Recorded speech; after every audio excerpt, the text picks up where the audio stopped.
శ్రీకృష్ణ స్వరరాగ స్రవంతి వారు 15,000 రూపాయలు ఇచ్చి వారి పట్ల ఉన్న గౌరవాన్ని చాటుకున్నారు. మరి మీ అందరూ కూడా చాటుకుంటారని వారిని మీ ధనపూర్వక సత్కారం కూడా మీరు చేస్తారని ప్రేక్షకులందరినీ కోరుతున్నాను. ఎందుకంటే ఒక కళాకారుడికి నిజమైన గుర్తింపు అన్ని రకాలుగా ఉండాలి. అది మీ చేతుల మీద జరుగుతుందని నేను కోరుకుంటూ ఉన్నాను. మీరందరూ కూడా ఎవరైనా కూడా వారికి సహాయం చేయడానికి సుబ్రహ్మణ్యం గారిని సంప్రదించవచ్చు. ఇప్పుడు విశిష్ట అతిథుల ప్రసంగాలు ఉన్నాయి. ఇప్పుడు మీ అందరికీ తెలిసిన సంగీత దర్శకులు ఇక్కడ వేదిక మీద ఉన్న వాళ్ళందరూ తెలిసిన వాళ్ళే. అందరూ ఎప్పుడో ఒక స్టేజీకి వచ్చిన వాళ్ళు. నేను మాత్రం అప్పుడప్పుడు ఈ స్టేజీ మీద కనపడుతున్నాను అంతే. వారు మాధవపెద్ది సురేష్ గారు. వారికి నాకు సంగీతానుబంధం లేదు కానీ సభానుబంధం ఉన్నది. వారు వచ్చి మాట్లాడారు. పెట్టిన మా రాఘవ్ గారికి, తదితర మిత్రులందరికీ నమస్కారం. రాఘవ్ గారు అనగానే మనందరికీ గుర్తొచ్చేది ఘంటసాల గారి పేరు గుర్తొస్తుంది. ఘంటసాల గారి గ్రూప్లో ఒక సంగీతరావు గారు, తర్వాత మా తాతగారు పామర్తి గారు, రాఘవ్ గారు, వీరందరూ ఆస్థాన పండితులుగా ఉన్న రోజులవి. నేను ముక్కుపుడక, విశ్వనాథ నాయకుడు ఇటువంటి చాలా సినిమాలకి రాఘవ్ గారి దగ్గర కీబోర్డ్ ప్లేయర్గా పర్మనెంట్గా వర్క్ చేశాను. నేను చేసిన ఆ టైంలోనే కేవీ మహాదేవన్ గారు అంటే ఆల్మోస్ట్ సౌత్ ఇండియాలో one of the busiest keyboard ప్లేయర్గానే ఉన్న రోజుల్లో ఒక 1000 సినిమాలకి నేను పనిచేసి ఉంటాను. మనకి ఇంకా తక్కువ చెప్తాను తెలీదు. ఆ టైంలో కేవీ మహాదేవన్ గారు తెలుగులో నేను వర్క్ చేసినప్పుడు తెలుగులో పర్మనెంట్గా నేను వర్క్ చేసిన మ్యూజిక్ డైరెక్టర్స్ 3. వారు రమేష్ నాయుడు గారు, కేవీ మహాదేవన్ గారు, రాఘవన్ గారు. Environment makes a man perfect అంటారు అందరూ. దానికి ప్రతీక మా రాఘవన్ మాస్టర్ గారు. ఎందుకంటే ఆయన ఘంటసాల గారి దగ్గర పనిచేశారు కాబట్టే ఆయనకి ఒళ్ళంతా ఆ మెలోడీ అంటుకుంది. నేను కూడా మా ముందు తరం మ్యూజిక్ డైరెక్టర్స్ అందరికీ పనిచేయడం వల్ల ఒక్కొక్కళ్ళ దగ్గర ఒక్కొక్కళ్ళ ఉన్న గొప్పతనాన్ని సంగ్రహించి వారి పేరు చెడగొట్టకుండా నాకు తెలిసిన భగవంతుడు నాకు ఇచ్చిన నాలెడ్జ్ని ఉపయోగించి సంగీతం చేయడం నేను నేర్చుకుంది ఇటువంటి మహానుభావుల దగ్గర పనిచేసి. ఎంతో నన్ను ఆ రోజుల్లో మ్యూజిక్ డైరెక్టర్స్ ఎలా ఉండేవారంటే, ఫర్ ఎగ్జాంపుల్ మన చిన్నప్పుడు అంటే మా తరంలో మాకు డైనింగ్ టేబుల్స్ లేవు, చాలామందికి ఉండవు బహుశా. అందరూ కింద కూర్చుని మాట్లాడుకుంటూ భోజనం చేస్తే ఎంత బాగుంటుందో ఆ రోజుల్లో నేను వర్క్ చేసినటువంటిది. ఈ రోజులు ఏంటంటే వండేసి టేబుల్ మీద పెట్టేసి వెళ్ళిపోతారు, ఎవరికి ఆకలి వస్తే వాడు తినేసి వెళ్ళిపోతారు. అది ఇవాళ రికార్డింగ్ పద్ధతి. అందుకనే మనకి అన్నీ బాగున్నాడు ఉంటాయి కానీ లైఫ్ మాత్రం ఉండదు. ఇవాళ వచ్చే పాటలు అన్నీ బాగుంటాయి. Everything is excellent. రచన వారు రాసేవారు బ్రహ్మాండంగా రాస్తారు కానీ వినపడదు. డబ్బు లేని వారు ప్రొడ్యూసర్. స్టార్ట్ చెప్తారు, కట్ ఎక్కడ చెప్పలేదు తెలియదు వాడు డైరెక్టర్స్. సంగీతంలో సరిగమ పదని ఒక మహానుభావుడు ఇటీవల చెప్పారు. కానీ మీకు తెలియదండి చాలామందికి, అక్షరాలు 8 కదా అన్నారు. సరిగమ పదనిస్తా కదా 7 అక్షరాలు అంటారండి సంగీతాన్ని. అమ్మ ఎవరో తెలియని వాళ్ళు చెప్పారు నిన్న, సారీ పాపం వాళ్ళతో. సో అటువంటి రోజుల్లో ఇటువంటి వాళ్ళు బ్లాక్ అండ్ వైట్ సినిమాలు చూస్తే మనం ఎన్ని సినిమాలు చూసినా స్టేజ్ మీద ఎంతమంది ఉన్నా, ఒక నారాయణ రెడ్డి గారు, ఒక నాగేశ్వరరావు, ఒక ఎస్పి బాలసుబ్రహ్మణ్యం గారు, ఒక జంధ్యాల, ఒక విశ్వనాథ్ గారు, ఇటువంటి వాళ్ళు మాట్లాడితే ఎలా వినాలనిపిస్తుందో మనకి.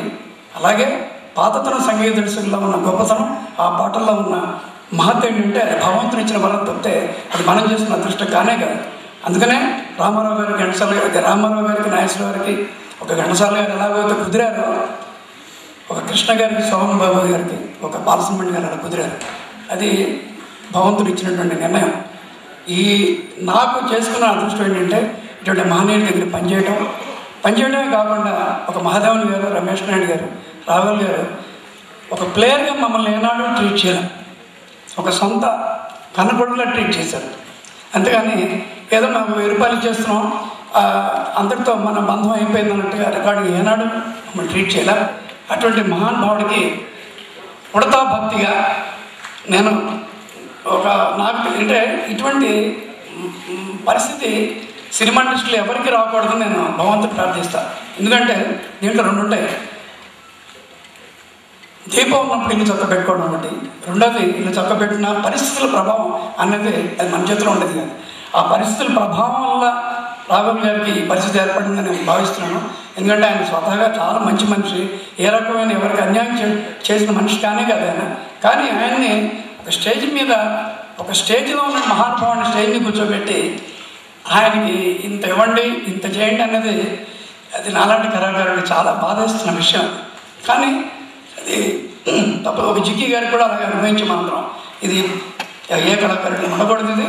కానీ నేను ఆయన దగ్గర పనిచేసిన ఒక గౌరవం అనుకోండి, లేకపోతే మా ఇంటి కుటుంబం అనుకోండి. ఎందుకంటే ఘంటసాల గారి కుటుంబం అంటే మాధవ పెద్ద కుటుంబానికి తేడా లేదు. నాకు తెలిసిన దీంట్లో నేను ఒక 10,000 రూపాయలు గురువుగారికి సమర్పించుకుంటాను.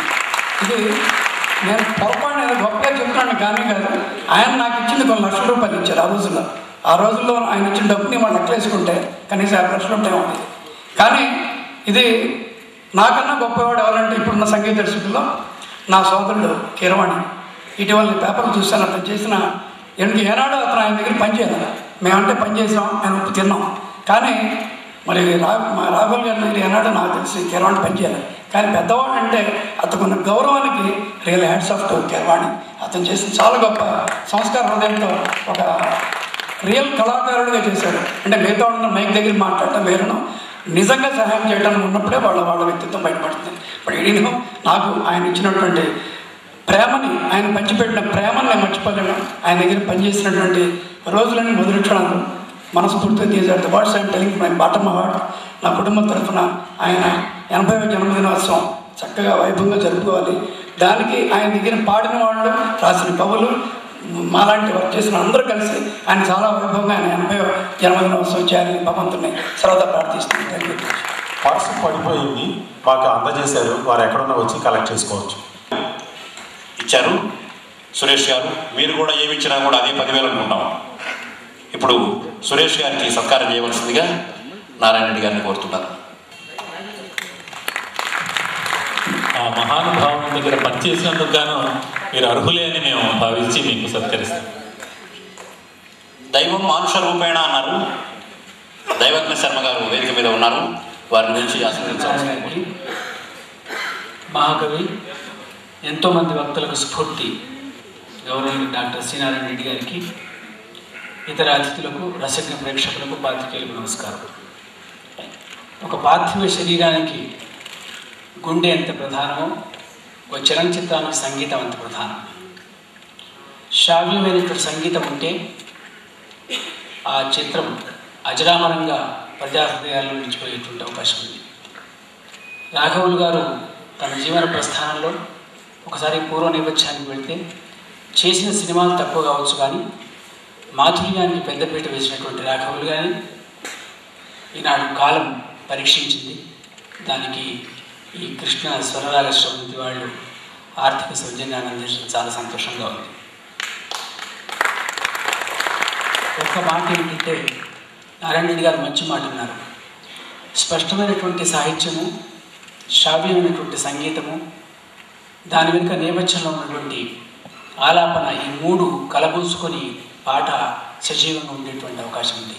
కాబట్టి సాహిత్యం రాసేవాళ్ళు సామాజిక స్పృహ కానీ ఏదైనా ఒక నిబద్ధత పెట్టుకొని రాసినట్టయితే, నారాయణ రెడ్డి గారు అన్ని పాటల్లో కూడా ఎక్కడో ఒక చోట ఒక సామాజిక స్పృహ కనబడుతుంది, సామాజిక నిబద్ధత కనబడుతుంది, ఒక ధర్మం కనబడుతుంది, ఒక శాస్త్రం కనబడుతుంది, యువకులకు ఒక స్ఫూర్తినిస్తుంది. ఆ రకంగా అంటే ఒక మెలడీతో పాటు ఒక సమాజానికి ఏదైనా ఒక అందించేటువంటి గొప్ప లక్షణ సాహిత్యానికి ఉన్నారు. అలాంటి సాహిత్యపరమైనటువంటి ఎన్నో చక్కని పాటలకు పూర్వ నేపథ్యంగా సంగీతాన్ని అందించిన రాఘవులు గారిని అభినందిస్తూ, ఆయనకు చక్కని ఆరోగ్యాన్ని మనం నా ఆరాధ్యమైనటువంటి భారతీయులను ప్రార్థిస్తూ ఆశీర్వదిస్తున్నాను.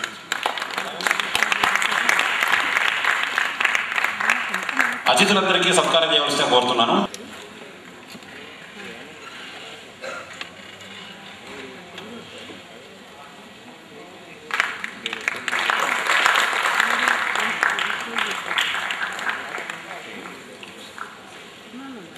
బివి సుబ్బారావు గారికి,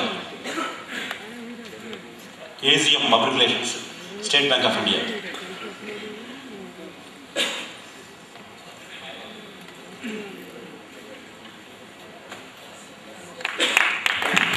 బివి సుబ్బారావు గారు, assistant general manager public relations and community services banking, వారు మా కార్యక్రమాలకు ఎంతగానో సహకరించారు. వారి ఈ నెల ఈ సందర్భంగా వారిని సత్కరించుకునే అవకాశం మాకు కల్పించినందుకు ధన్యవాదాలు తెలుపుకుంటున్నాం. డి విరించి గారు, ఏజిఎం ఎస్వి ఆంజనేయ గారు. ఇది ABC homes private limited and Ahuja ఎస్టేట్స్లో వీళ్ళు చక్కటి వెంచర్స్ వీళ్ళు ఫ్యాబ్ సిటీ దగ్గర వేస్తున్నారు.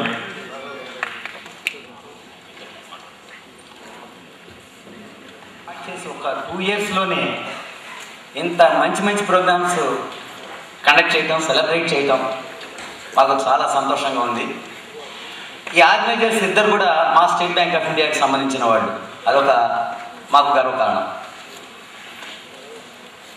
వీళ్ళు మామూలుగా ఈ కార్యక్రమాలు చేయడమే కాకుండా కళాకారులకి, మంచి కళాకారులను సెలెక్ట్ చేసుకొని ఎవ్రీ ప్రోగ్రాంలో వాళ్ళకి ఏదో విధంగా సత్కారం చేస్తున్నారు.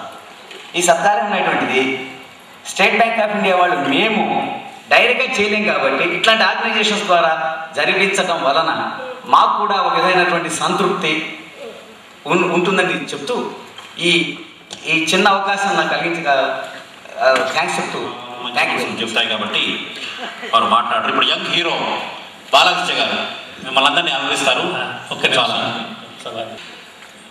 అని వారి తరఫున సహాయార్థం 5,000 రూపాయలను శ్రీ జేవి రాఘవులు గారికి అందజేయాలని చెప్పారు. వారికి సభాముఖంగా ధన్యవాదాలు తెలుపుకుంటున్నాను. శ్రీకృష్ణ స్వరరాగ స్రవంతికి 2వ జన్మదిన శుభాకాంక్షలు. అందరికీ తెలిసినట్టుగా శ్రీకృష్ణ స్వరరాగ స్రవంతి ఈ సంగీత కార్యక్రమాలు, ఈ సినిమా పాటల కార్యక్రమాలు లాంటివి చేయడం జరుగుతుంది. అయితే మొదటి నుంచి కూడా ఇవాళ రాఘవ్ గారు లాంటి ఒక మహానుభావుడికి సత్కరించడం లాంటి కార్యక్రమం జరుగుతుంది. అయినప్పటికీ మొదటి నుంచి కూడా ఏదో ఒక రకంగా ఒక అనాథాశ్రమంలో, లేకపోతే అంగవైకల్యం ఉన్న వాళ్ళకనో, అంధులకనో ఎంతోమందికి వాళ్ళు ఇలాగ ధనం సేకరించి దానం ఇవ్వడం జరుగుతుంది. అలాగే ఇది చాలా గొప్ప కార్యం. ఎందుకంటే ఒక రకంగా మనసుల్ని ఆలోచించినప్పటికీ కూడా ఇలాంటి సహకారం చేయడం వల్ల మనకి తెలియకుండా చాలామంది సంతోషపడుతూ ఉంటాం. సో ఆ రకంగా ఎంతోమందికి స్ఫూర్తిదాయకం కూడా. ఇక రాఘవుల్ గారి విషయానికి వస్తే, ఆయన జనరేషన్కి నా జనరేషన్కి మధ్యలో 2 తరాలు ఉన్నాయి. కానీ నేను పుట్టింది, ఒక నటుడిగా నేను పుట్టింది ఆయన పాటల నుంచి. ఎదురింటి మొగుడు పక్కింటి వెళ్ళిన సినిమాలో మీ అందరికీ తెలిసిన స్టాంపు గాని నేను. అది 1991లో రాలి నరసింహారావు గారి దర్శకత్వంలో రాజేంద్ర ప్రసాద్ గారు హీరో ఆ సినిమాలో. ఆ సినిమాకి రాఘవుల్ గారు సంగీతం అందించడం జరిగింది. నేను నా జీవితంలో నటించిన మొట్టమొదటి షాటు ఆ సినిమాలో డబ్బు ఖర్చు పెట్టకుండా దాచుకోండి నాయన. ఆ పాట తర్వాత పాడతాను కూడా నాకు తెలిసి. నా ఫస్ట్ షాట్ అదే రాజేంద్ర ప్రసాద్ గారితో ఓహం ఓహం హుమ్ అనే ఒక హమ్మింగ్ వస్తుంటే తర్వాత ఫస్ట్ లిరిక్ డబ్బు ఖర్చు పెట్టకుండా దాచుకోండి నాయన, ఖర్చులన్నీ ఊరి మీద వేసుకోండి నాయన అని ఒక పిసినారి తండ్రి, పిసినారి కొడుకు వాళ్ళిద్దరు కలిసి పాడే పాట. సో ఆ పాట వారు స్వరపరచడం, నా జీవితంలో మొట్టమొదటి షాటు వారు స్వరపరిచిన పాటకి నటించడం నా జన్మ ధన్యంగా భావిస్తున్నాను. ఈ రకంగా కూడా నేను అటువంటి మహానుభావులతో నాకు కొంచెం సంబంధం ఉంది అని నేను గర్వంగా, ఇవాళ కాదు ఇంకో 50 ఏళ్ళైనా గర్వంగా చెప్పుకోవచ్చు. సో నాకు అవకాశం కలిగించినందుకు వారి ఇక్కడ లేకపోయినా వెంకటేశ్వర గారికి మరొకసారి ధన్యవాదాలు. అలాగే అంటే జీవితంలో ఎంతో కష్టపడితే కానీ ఆ స్థాయికి వెళ్ళలేము మనం. నేను ఎంత కష్టపడినా కూడా ఆయన స్థాయికి వెళ్ళలేము. ఇంకో జన్మత్తలేము బహుశా. అట్లీస్ట్ ఆదర్శ గురు శిష్యులుగా ఉన్న మాధవపతి సురేష్ గారి శిష్యుడి స్థానానికి నేను వెళ్ళగలేమో జీవితంలో ప్రయత్నిస్తాను.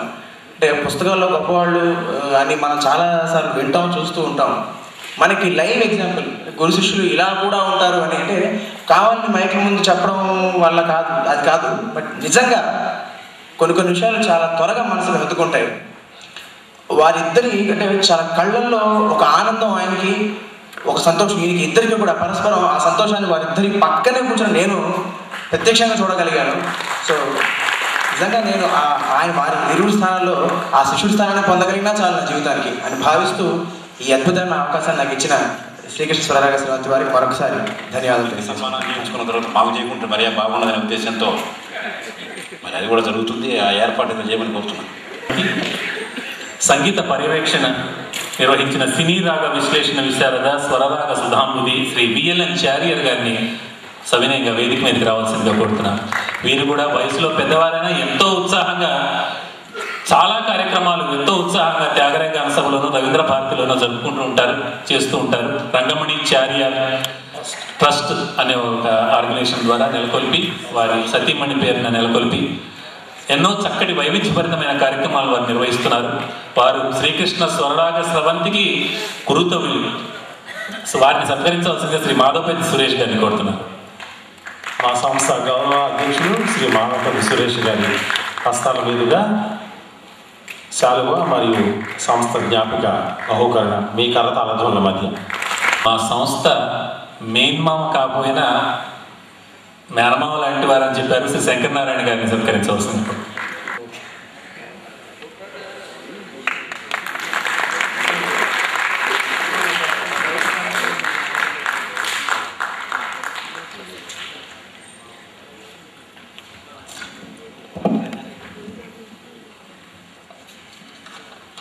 ఈ ఆంధ్రప్రదేశ్ సారస్వత అధ్యక్షులు జ్ఞానపీఠ పురస్కార గ్రహీత పద్మభూషణ్ నారాయణ రెడ్డి గారుకి సభాధ్యక్షుల వారి కరకమలాల మీదుగా వారికి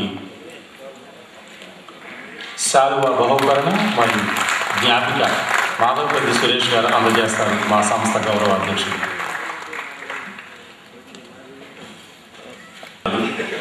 అది చాలా గొప్ప విషయం. మీ అందరికీ కూడా సన్మానం చేయాలి.